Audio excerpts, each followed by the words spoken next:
I'm sorry Larson didn't win. How's it going, everyone? This is Griffdog here, and welcome back to Grifftalks, a show where we as fans openly discuss NASCAR. And to start things off, we finally did it. This channel has finally hit 2,000 subscribers, and thank you guys so much for helping me get there. I am absolutely astonished that this channel got as high as it did. So as a reward, the 2K special video is going to be the 10 More Winners Challenge from the 2016 Ford 400 at Homestead. I know a bunch of people were disappointed and were complaining that Kyle Larson nor Tony Stewart won in the first 10 Winners Challenge 5 video. I promise you, in this one, those two will win. I definitely promise you that. Another thing I want to quickly talk about was earlier this week, I had a trademark copyright claim by some phony guy. Like, it definitely it did not look real at all. But the claim was on my analyzing and breaking down video of the new format changes. The goal of that video was to help inform the general public and have more in-depth detail on what the new format proclaims. As of right now, I'm not too worried about it, but it's just one of those things I'm keeping an eye out because you never know. Maybe something worse will come out. But it did get me thinking a little bit because with this channel, I want to help NASCAR out. I want to help promote it and help promote the good that NASCAR really is. And as of right now, the only way to do so is making my own diverse content. The first race that I watched as a kid that I remember was the 1997 Daytona 500. So now this is going to be my 20th year of watching NASCAR. And like what my Twitter says, I want to give back to the sport I love. And that sport, of course, being NASCAR. One of the first comments I want to respond to is from Fuel Bandicoot. And he asked, "You said you're straight out of college," which is true. "So what did you study and are you working now?" So what I studied was, I have a major right now in studio arts and a minor in film and media studies. I am a visual thinker. I think in pictures and more specifically video. If you guys don't remember, I posted a movie last summer called Jennifer. That was my thesis movie that I made from all the learning that I did at college, and I put it into this one movie. In terms of experience, I have plenty of experience with cameras and with editing, and that's somewhere where I want to go later on in life. Down the road, I would love to either help NASCAR, Fox Sports, or NBC Sports in the media department, either being a cameraman or a producer. Now, right now, I am not at that level, because right now my part-time job is working at that, and I'm filming some other sports and editing some other sports on the side as well. But I'm not ready to take that full job just yet. And that's where the YouTube thing comes in. And so because of the YouTube thing, I'm able to work on that content and it's more diverse.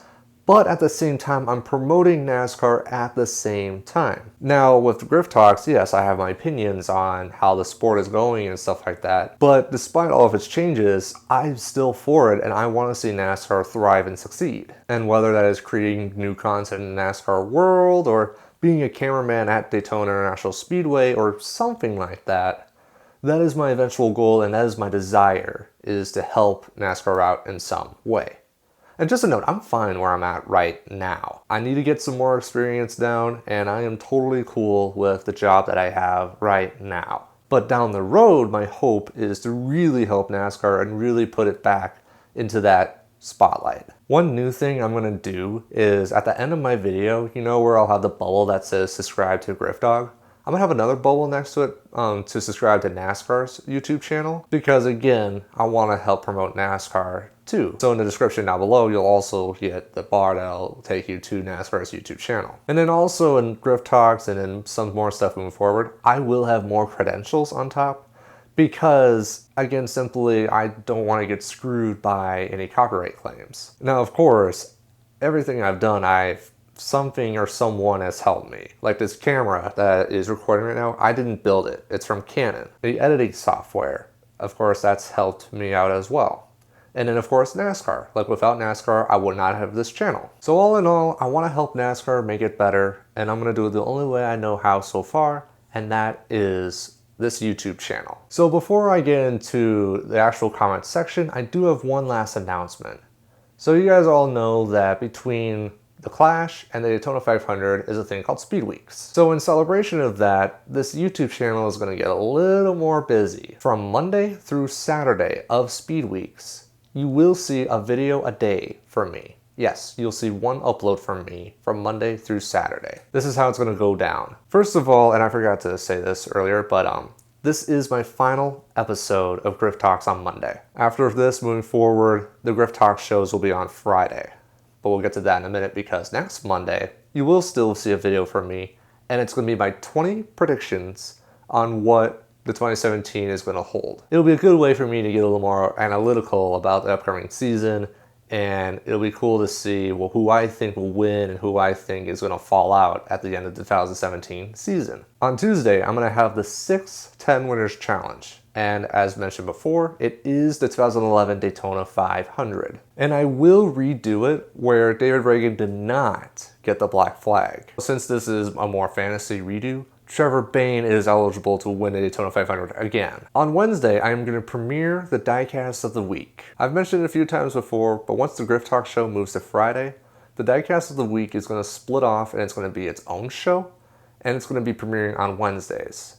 And so the series premiere will be this Wednesday. On Thursday, the same day as the Canon duels, I will have the 7th 10 Winners Challenge, and that is a Daytona 500, but I'm not gonna say which one it is because I don't want to give everything away to you guys. And then on Friday will be the first Friday edition of Grifftalks, where I'll reply to comments, I'll talk about some of the news, and then I'll give my predictions on who will win the upcoming weekend. And then finally on Saturday, I'm going to have one more video, and it's my way of saying thank you for getting me to where I am now.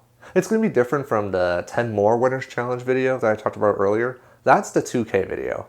This other video that'll be on Saturday is just my way of saying thank you for getting me to where I'm at now. Pretty simple as that, right? So yeah, there's a lot of stuff coming your way. Lots of work for me, but you know what?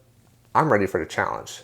Let's do it. All right, so now this is the comments section of the video. And so if you guys are new to this show, what I do is I reply to 5 comments from the previous episode of Grifftalks. So any and all comments that you mentioned down below in this video, I could potentially respond to in the next video.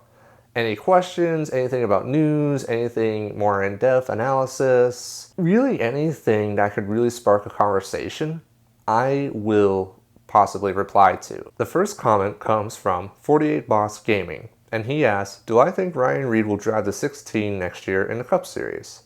My response to that is yes. I definitely think Ryan Reed will, and simply it's because of sponsorship. Lilly Diabetes has been with Ryan Reed now for, this is going to be their 4th season in the Xfinity Series, and since Ryan Reed does have diabetes, it makes sense that that combination should go together in the Cup Series. If you guys remember, Greg Biffle left Roush because sponsorship wasn't there for the 16 car next year.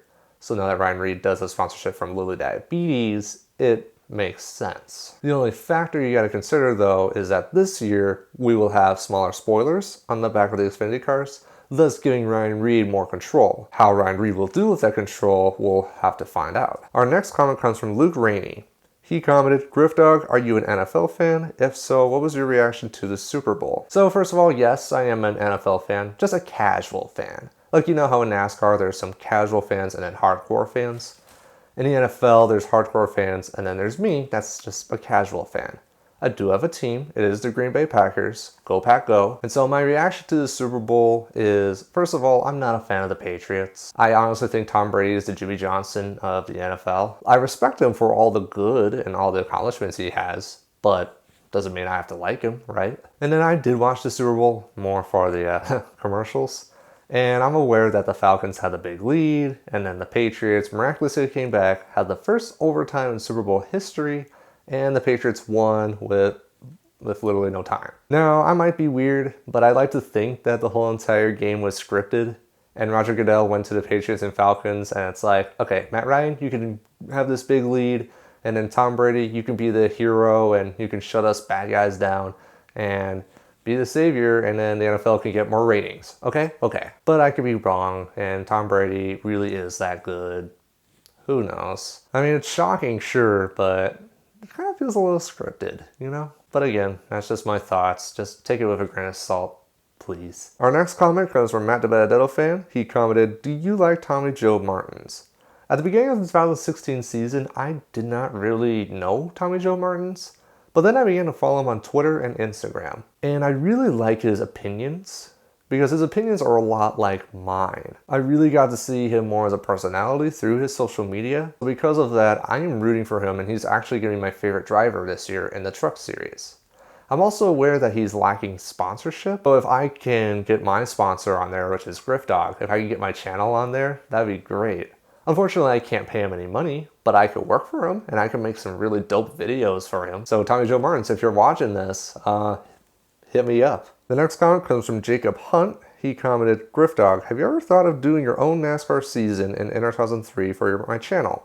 Like having some custom cars, or having the one race or the one season, one sponsor deal, like how I talked about in the previous episode of Grifftalks, and having current drivers." So I have thought of that actually, but if I were to do it, I feel like it'd be a lot like what NASCAR Fan 19 is doing. He has custom cars, custom tracks, custom schedule, but he puts a lot of work into it, because a lot of his camera movements is CCM, which is what I use. So I am giving NASCAR Fan 19 a shout out. He does some really great work, but he's definitely underappreciated.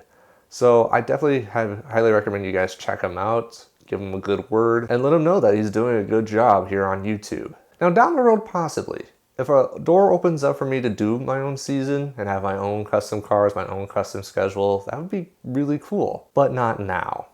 So kind of like with Carl Lewis and the whole Senate debacle thing, it's like, I'm not doing it, but if the time is right, then I might take that risk. So if you do have a comment that you want me to reply to in the next video, please comment down below, and then I might consider it and answer it in the next episode, which you will see on Friday, not Monday. So we don't really have that much news to talk about, but we do have a couple of bigger hits. The first bit of news is that some tracks have announced their stage lengths, and this is what we have. Daytona's lengths are 60, 60, and 120, so literally 2 150-mile races like the duels and then an Xfinity race. Las Vegas was 80, 80, 107.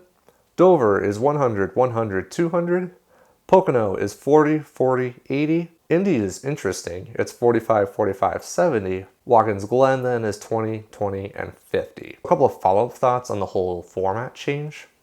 I like the idea of splitting it up because, again, going back to the whole idea of a hardcore fan versus a casual fan. Because again, the hardcore fan is like, oh, we miss those endurance races. We want to have them race for the sake of racing. But to a casual racing fan, they'd be like, oh, they don't race as long, so we can stay focused for a while, and then it's like when we need to take a break, then they will slow down, and then we can use the bathroom, snacks, whatever. So unfortunately to the hardcore NASCAR fans, not everybody thinks the same as us. So it's like, again, from our own point of views, it might be bad, but if you look at someone else's point of view who's not really a NASCAR fan, who knows, maybe splitting it up into segments might be what we need. Because again, I don't want to compare NASCAR to the NFL, but think about it. In the NFL, it's not one 60-minute game. It's 4 15-minute segments of a game, which is quarters. And the same with hockey. It's not a 60-minute game. It's periods, 3 periods, 20 minutes long. So NASCAR is trying to go with the tide, and I get it, NASCAR is different, but it's like, it's got to find a way to capture those casual NASCAR fans. I'm not going to be fully judgmental, but I would like to see it on track first, and I want to see it, because again, I'm a visual thinker, before I make that final judgmental call. The second of 3 things I want to talk about in the news portion is a couple of driver announcements. Kind of minor, but I do want to talk about it. First of all, it is announced that Derek Cope is going to go back to the Cup Series. He's going to drive the 55 car for Premium Motorsports. Right now, it's a limited time schedule as I'm recording this, but with the help of sponsorships potentially, it could be a full-time schedule. Also, it was announced a little while ago, but it is confirmed that Jeffrey Earnhardt will be driving for the TMG Circle Sport Racing Group in the 33 car. Like Derek Cope, it is not a full-time gig, but if that team can get some extra help, then Jeffrey Earnhardt could go full-time. So sponsors, if you have some extra money you want to throw NASCAR's way, a couple of spots are open for you. Then the shocking news is Morgan Shepherd, who is 75 years old, is going to attempt the Xfinity race at Daytona this year. Definitely up there in age, but you know what? If you can do some good, best of luck to you for sure. And then the final thing in news is that Ben Kennedy is going to drive in the Xfinity Series for the 2 car in 9 races. His premiere will be at Talladega. So I'm really glad that those lower drivers can get those shots at the upper series. Now Talladega as a debut, that's kind of iffy. But besides that though, seeing him in 9 races will be very cool to see. So definitely best of luck to Ben Kennedy. And so the last big thing I want to talk about that everyone's reacting to is the damage policy. And then there's another underlying rule that not many people are talking about too, and that's the new tire policy. Honestly, I was not aware of this until NASCAR Nixon brought it up to me. So if you guys haven't checked out his channel, he does a bunch of countdowns and looks really interesting. Before I get into the damage policy, I want to quickly talk about this new tire policy. It's only for the Cup Series, not Xfinity or trucks. The tires that the Cup guys use in group qualifying is the same exact tires you have to use at the start of the race. So now let's think about that for a minute. Drivers who are eliminated in the first round will have better tires than the guys who will start at the front of the field because they were in the first, second, or in some cases first, second, and third rounds. So there's some strategy involved there. Unnecessary strategy, but there is strategy. Because for example, Kyle Busch, he could purposely not run a qualifying lap or purposely run a slow qualifying lap, and then he can save his tires for the entire race. Haha, pun, I love puns. And then the other thing you do too is you could start farther up front, but your tires are not going to be as good, and you'll have to force yourself to go down pit road sooner. Now, it's an interesting rule. It's really interesting that you have to do that. Unnecessary, probably, but before I make too many judgmental calls, I want to see it on track first. And maybe not so much Daytona, because the pavement is still fairly good there, but I want to wait till like Atlanta, where it is a tire eater, and we'll see if those strategies come to play. Like if Kyle Busch or Brad Keselowski will purposely fall back, but then can move to the front because their tires are oh so much better. And now let's talk about the damage policy. So the biggest rule change is that teams are not allowed to replace body parts on a car after a crash. And then to be a little more strict, in order to do any repairs, it has to be on pit road, and they only have 5 minutes to get the fixes done. Like they can remove sheet metal or they can beat it in, but they, as I just said, can't actually replace it. Now, Scott Miller, NASCAR Senior Vice President of Competition, he gave 2 reasons why they made this move. First of all, it is to help officials. Because officials, there are some in the garage area, but not as much. And so if everyone's on pit road, then the officials can watch and make sure that the teams aren't doing anything illegal. And then the second, of course, is safety. That way, if there is an absolutely battered car that is still running on the track, it won't protrude or make any debris cautions or be a hazard on the track. The one exception though is mechanical failures. So if your engine blows up or your transmission goes bad or something like that, you can go to the garage, repair it, try to fix it, and then you can go back on the track. No penalties at all. So here are my thoughts on this policy. And as an immediate reaction, I have 2 good and 2 bad. Now again, I don't want to get too deep because I want to see this in action first before we can make any judgmental calls. The first good I see is that money is saved, especially by the lower teams. Since the upper teams, since they have so much money, they can build like special molds just in case the front bumper of the car gets torn off. Then they can just plaster a new one in and they can go right at it. Higher teams like Joe Gibbs can do that, but lower teams like BK Racing cannot. So because of that move, the playing field is a little more on an even playing field. And then the second upside, the same thing that Scott Miller said, is the whole debris thing. Because again, if cars go on track and they do purposely split out some debris, then you get another debris caution, thus angering drivers and fans and pretty much everyone in the NASCAR community. So it's simply put, if your car is destroyed, then just stay out. Which is actually kind of interesting because that's actually kind of more of a local dirt track rule. Since so many of those teams are plenty cheap already, they can't do that. And so once they are out, they're out. And there's no reason to put them back in. Now, it sounds all good, except there's a lot of fans that are angry about it. Yeah, that angry emoji thing that's on Facebook, oh, that's been used so many times when all the announcements that NASCAR has posted about it. I mean, I think just one reason people don't like it is another change, because again, NASCAR fans don't really like having so many changes, especially now in NASCAR. Now, the only credit I will give, though, to NASCAR, like the reason they're making so many changes, is because NASCAR is trying to make a new identity. Since Sprint is gone and Monster is in, they're trying to create this whole new atmosphere. And so I'll give them the benefit of the doubt, but if there is this many changes in the 2018 season, then we're going to have some problems. But anyway, I do see two immediate, possibly not so good things about this change. The first problem I see is that time limit on pit road.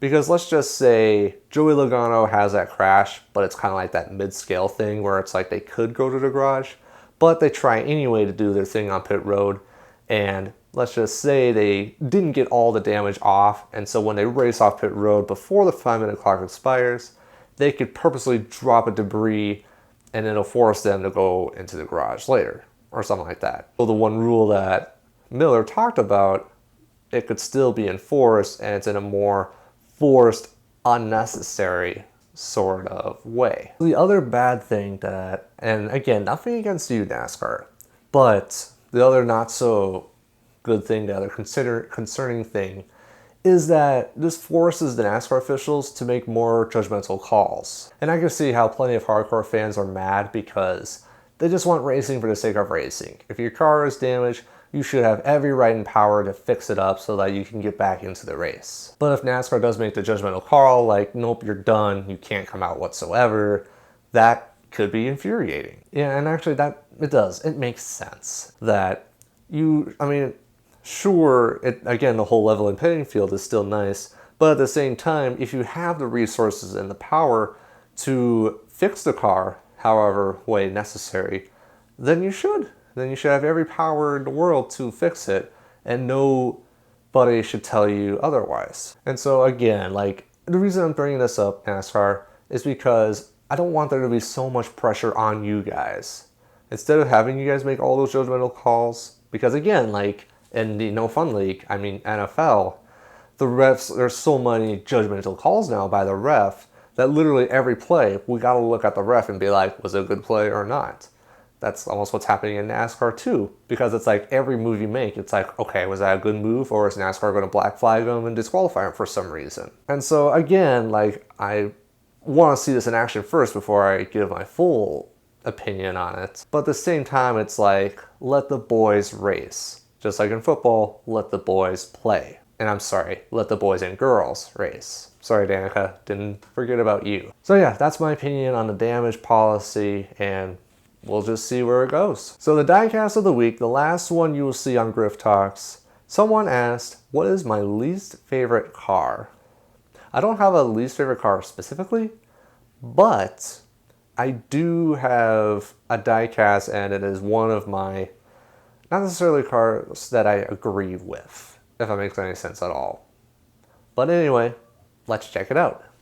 So, for the diecast of the week, I have Casey Mears' 2015 SpongeBob SquarePants car that he drove in the 2015 Spring Kansas race.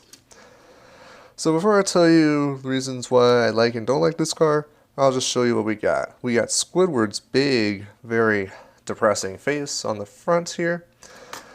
Then on the side, you got the green 15, haha, it's not 15, 13.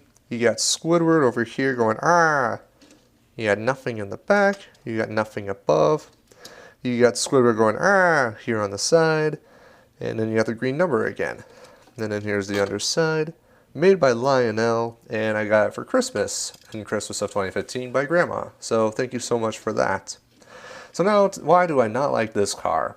First of all, I just don't like how there's not like a decal or something like that here. All you have is a couple of, I don't know what that is. Either that's Squidward's arms or it's a coral reef or something like that. But anyway, that is not really something, I guess, appealing, because I'm just simply used to having a decal or something like that here. Also, I just don't like that there's nothing back here. Because you would think you would at least have like the Geico logo or a SpongeBob logo or something like that here. But unfortunately, that is not the case. Same thing above. You'd think you would have Geico or like the SpongeBob SquarePants 400 or something like that there, but unfortunately that is not the case either. Oh, and just so you know, like, I have nothing against the SpongeBob show. Like, I love that show. Playing with a reef blower? That is the most childish thing you have ever heard of. But it's fun. Fun? What's fun about playing with one of those oversized hair dryers? Like this. Yeah, there's my reenaction of a SpongeBob scene. Don't judge me. But anyway, the one plus I do give to this is the color combo. I love the green, blue, and turquoise, because it's Squidward. I love that combination. And before you ask, no, I don't have any of the other SpongeBob cars, just this one. I'd like to get the other ones if they're available, or what. I do have a rant on Lionel and their pre-order thing, but I will talk about that later. But, I don't know, otherwise, like, I just don't like how there's nothing there. Like, either Squidward, like, interacts with SpongeBob, or interacts with the gecko that is from Geico. Because the Geico decal is right here, but it's so tiny. And I don't know, just the way how Squidward looks exactly the same on both sides is definitely very irksome. Yeah, I mean, I get it. It's underwater. I definitely like that. And you can tell, like, especially where the 13 is, it's kind of like looking up from the water and you see the light, i.e. like the sun or something like that. And then, of course, Squidward's ginormous head. And I wish they could have maybe given him a little more emotion. But no, he just looks like that. He's just, I'm doing something wrong all the time. And he's giving me that face like, Griffdog, why are you doing this with yourself? What are you doing with your life? And I'm like, I don't know, man. I'm just trying to get on with my life. So, yeah, I mean, again, I like the blue. The blue really is good. But I wish they could have done more with the decals and more of Squidward here on the sides. And yeah, that is my diecast of the week. This will be the last time it is on the Grifftalks show. And you will see it on its own show, not this Wednesday, but the next Wednesday. So that'll wrap things up here. Thank you guys again for 2,000 subscribers. I greatly appreciate it. If you like what I do, hit that like button. If you guys have anything you want to talk about, please comment down below so I can reply to it in the next edition of Grifftalks. If you're new to this channel, hit that subscribe button. Even though we are past 2K, anything still is grateful. And that's it from me. So thank you guys so much for watching. And as always, I will see you next time.